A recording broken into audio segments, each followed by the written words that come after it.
ചർച്ചയിൽ CPI നിന്നും P Santhosh Kumar MP ആണ്. അഡ്വക്കേറ്റ് ഉല്ലാസ് ബാബുവാണ് BJP പ്രതിനിധി. റൈജി സിജോ സിസ്റ്റർ പ്രീതി മേരിയുടെ സഹോദരിയാണ്. Father Tom Olikkarottu Syro Malabar സഭ PRO ആണ്. Sister Isabel Francis superior general Assisi sisters of Mary immaculate ആണ്. ആദ്യം ഞാൻ സിസ്റ്ററിലേക്കൊന്ന് പോകട്ടെ. സിസ്റ്റർ ഇസബൽ ഫ്രാൻസിസ്, ഇപ്പോൾ ഏറ്റവും ഒടുവിലത്തെ പ്രതികരണം ഛത്തീസ്ഗഡ് മുഖ്യമന്ത്രിയുടെ ഭാഗത്തുനിന്ന് വരുന്നു. ബജ്രംഗ് ദൾ ചെയ്തതാണ് ശരി എന്നാണ് ഛത്തീസ്ഗഡ് മുഖ്യമന്ത്രി പറയുന്നത്. പെൺകുട്ടികളെ മതം മാറ്റാനുള്ള ശ്രമം നടന്നിരിക്കുന്നു എന്നുള്ളതാണ്. സ്ത്രീ സുരക്ഷയുമായി ബന്ധപ്പെട്ട ഗൗരവതരമായ വിഷയമാണെന്നാണ് ഛത്തീസ്ഗഡ് മുഖ്യമന്ത്രി ഇപ്പോൾ പ്രതികരിച്ചിരിക്കുന്നത്. ഈ പ്രതികരണത്തോടുള്ള നിങ്ങൾക്ക് പറയാനുള്ള കാര്യത്തിൽ നിന്ന് തുടങ്ങാമെന്ന് തോന്നുന്നു സിസ്റ്റർ ഇസബൽ.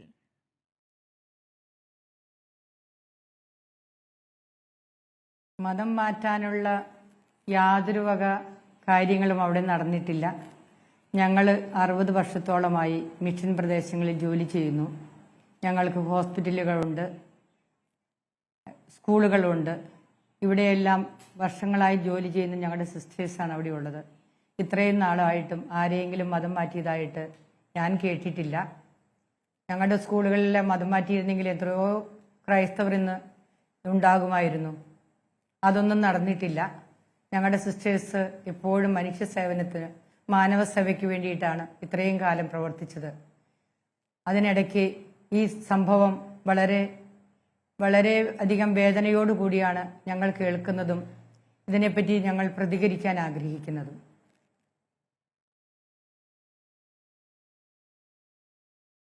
ശരി സിസ്റ്റർ, ഇപ്പോൾ ഛത്തീസ്ഗഡ് മുഖ്യമന്ത്രിയുടെ തന്നെ പ്രതികരണം ഇങ്ങനെ വരുമ്പോൾ നിങ്ങൾ നീതിയുടെ പ്രതീക്ഷ ഇനി എത്രത്തോളമുണ്ട്?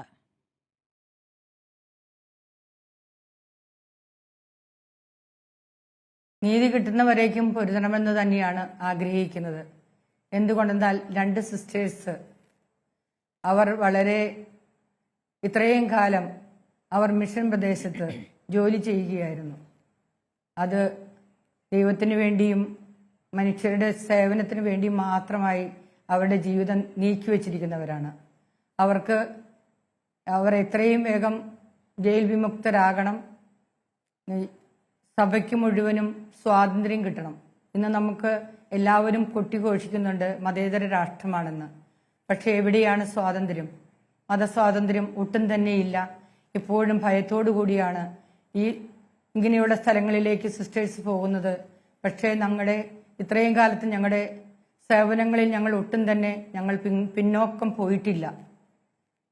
ഇന്ന് വരെ ഞങ്ങൾ ഞങ്ങളുടെ സേവനങ്ങൾ വളരെയധികം ഞങ്ങൾ ഈ നാടിനു വേണ്ടി പ്രവർത്തിച്ചിട്ടുണ്ട്.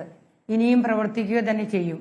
എങ്കിലും ഇങ്ങനെയുള്ള സാഹചര്യങ്ങൾ ഞങ്ങൾക്ക് വളരെയധികം വേദന നൽകുകയാണ്. നമ്മുടെ രാഷ്ട്രം ഇതിനുവേണ്ടി ഇപ്പോൾ ഛത്തീസ്ഗഡിൽ നടന്നിരിക്കുന്ന ഈ കാര്യം അല്പം പോലും ഇതിനകത്ത് യാതൊരു യാഥാർത്ഥ്യവുമില്ലാത്ത കാര്യമാണ്.